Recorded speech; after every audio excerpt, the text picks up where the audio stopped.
Good morning, YouTube. This is Samuel with Packet X. Hope everyone is doing well. It's been a very long time since my last posting since I received my HUBZone certification and my SDVOSB or Service Disabled Veteran Owned Small Business certification. So, what has been the issues, the good parts, the bad parts about getting this certification? Well, the good part about getting this certification is you will get recognized. Um, Companies seek you out, wanting to know more about you. Companies want to know how they can work together with you in order to help win contracts. That is part one. Part two is going out there marketing yourself. Um, Unfortunately, there are a lot of organizations out there that have acquired, if you will, the assistance of other SDVOSBs to help them win. And the bad part about it is you depend on what your field of expertise is, and as you know, mine is IT. Uh, that's already covered. So you have to find different avenues in order to make yourself attractive to these prime contractors. Um, Case in point, I went out to lunch with one prime contractor, and we sat down, and he kept asking, "What is it that differentiates you from the field?" Being IT, don't have any cutting edge technologies, but we are reliable. We are proficient at what we do, and we are efficient at what we do. But what he was looking for was something that, I guess, it's a unicorn, if you will, of features, skills, and abilities. So, needless to say, that meeting went nowhere afterwards. So, I found that the best way to gain the one, past performance that you need, and two, the support that you need, is to start looking outward. Look for companies that are not in the DoD but are looking to get into the DoD. They right there, that right there is enough to get you the following that you need. And I've teamed up with quite a few companies working to get into the DoD. I've had features, abilities, which I'm not going to speak about here or in at all. But there have been accommodations made between both my organization and the other organization to help them get into the DoD, and also to ensure that both organizations will be successful in the long run. Now, that's with the SDVOSB. There's a lot more I'm not saying, and I don't want to prolong this video any longer, but I want to definitely also touch on the HUBZone. So the HUBZone certification, for you that are not familiar, is a certification that businesses get that are in economically distressed areas. And my organization headquarters is in Hanahan, South Carolina, and where we're located, we are in a HUBZone area. So we are HUBZone certified, and we went through the process of getting HUBZone certified. And it wasn't as bad as I thought it would be, but it had its points. The SDVOSB, excuse me there, the SDVOSB was not as bad as me going for my VOSB, which took me over 8 months to get. My SDVOSB took about 90 days, which I'm very happy to say was very simple compared to the VOSB. Now, going back to the HUBZone. So HUBZone certified, and we've had quite a few organizations approach us about HUBZone certification in terms of partnerships, but no joint ventures, no partner agreements. Just really working together on trying to get a certificate. I'm trying to get a contract. The problem with that is nothing ever came out of it because they really only wanted the certification. And that's the thing that you really have to be careful of. When these organizations get a hold of your certification in terms of being able to put it on their list of companies that they work with, they can then use that information to win a contract. And just because you have a contract prior with that company stating that, hey, we're going to give you 1, 2, or 3 FTEs if we win this contract, doesn't necessarily mean that you're going to get anything on that contract. All that contract really specifies is, hey, we recognize you and we want to do business with you. And if we win, then we have to negotiate another contract, which will determine how many FTEs you get, which I found that out the hard way.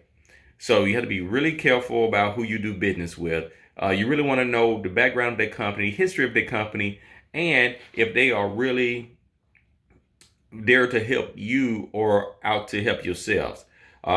Case in point, there was a couple of companies out there, and I attended to one meeting here a few months ago where this small company had assisted this large company in winning a contract. And this contract was a multi-million-dollar contract, and the small business went in there to do the work. Well, after 90, 120 days at the time of that meeting, they still hadn't received any payment. And the client wasn't doing anything to assist the small business in receiving the payment that the prime had received on their behalf for the work they had completed. There's also been cases where the prime will write you in onto a contract, but the small business never receive any requirements to fulfill any positions. So yes, they are on XYZ contract to provide ABC service, but they never received the funding because they never received any requirements for to fill a position because the prime fill all the positions and refuses to respond to the small business and giving them a position or FTE or full-time employee, a position filled in that way. The small business can start earning, one, a paycheck, and secondly, what's more important than that, which is the past performance. So there is a lot out there that needs to be done in the terms of small business and in the education, but that information is out there, and there's a lot of people that you can get that information from. And as I'm going through this journey, I hope I can bestow some of the knowledge, experience that I have received, and through paying, stupid tax, if you will. But a lot of these people have been out here a lot longer than I have, and they have teams and teams of people doing this. So, which makes it very difficult to beat an expert at their game, especially if you're just now coming into the game and you don't even know what the play rule, what the rules are. Last thing I want to make sure that I mention is you want to make sure you find a mentor, someone that has a lot more experience than you do, that's looking to train, teach, and bestow knowledge onto you that you can use to navigate these crazy waters.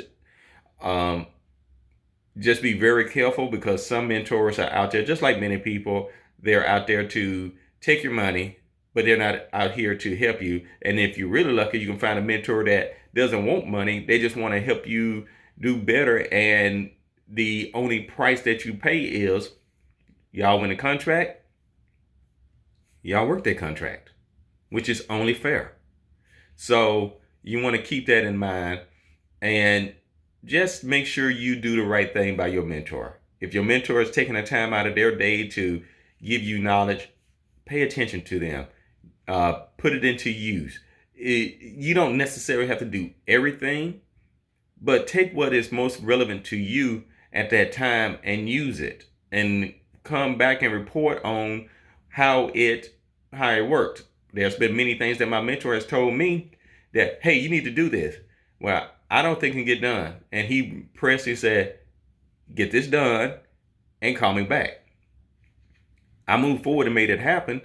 And now I'm in a much, much better position than I was before. And I have multiple organizations now that I am working with in terms of providing services, providing hardware, providing just knowledge, which was one company I worked with yesterday, and I'm going to be working with one later today.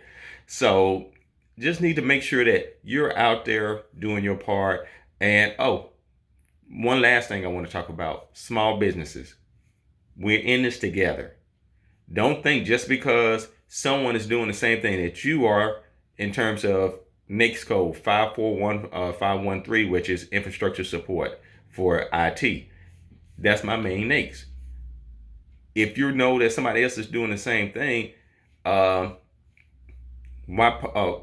consider them a competition? Yes, they are competition, but on the same note, you're a small business. You can't go do a $2 million job by yourself if you're a small business of 2-3 people. You need to bring in other people. So why not team up with somebody else that's doing the same thing that you are? You take 50%, the other person take 50%, and if you two together can't do it, find somebody else. Make it 3 of you. Make it 4 of you. The whole point is win that contract. You all get past performance. You get that past performance that'll help grow your business, and the bond that you'll build in that business relationship will help you succeed longer down the road. Because the next thing you know, hey, well, that's another contract out. I can't handle this by myself. You want to work on this one together? Sure, let's work on it.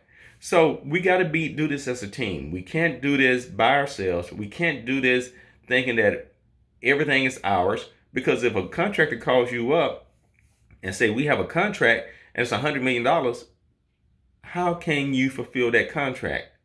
You can't. You have to go find a prime contractor to help you out. And if you don't know any prime contractors, what'll happen is, you might run into one company like I ran into a couple of years ago. They wanted to get into the contracting world, and they was very animate in me and helping me become a bit large organization. Well, what they failed to tell me was all they really wanted me to do was find these contracts and give it to them. Not were failing to realize that the contracts I'm looking for are SDVOSB, and they can't do the contract without me. And they refuse to comprehend that simple fact. So have they gotten into the contracting world? No, because again, they won't listen to the rules and regulations. Because I kept telling them, in order for you to be able to do any contracts that's SDVOSB, you must have a SDVOSB that is the prime on it, and we need to have either 50 or 51% based off of what it is for that particular contract. The person I was working with, no, we don't need to adhere to any rules. All you have to do is just tell us about the contract and we'll go get it. And if we win, we'll bird dog you some money. No, I'm not going to take a $250 reward, if you will, and you're going to get paid $2 million for this contract. No, it doesn't work like that. Even if it was $250,000, still, the money is great. The past performance, that's what's going to help you succeed in this contracting world, because that is what the contractor is looking for in your response to their proposals or RFQs or RFPs. RFPs. So I hope this has been very useful. I hope this turns out to be something that you can come back and look at again later and say, okay, well, Samuel said that this is how this work, and it'll benefit you in not making some mistakes here. If there's anything that you want to know, please comment below and just say what it is that you want to know more a little bit about, and I will work on getting you that information. I hope y'all have a great day. I hope you're safe and have a great weekend. Bye-bye.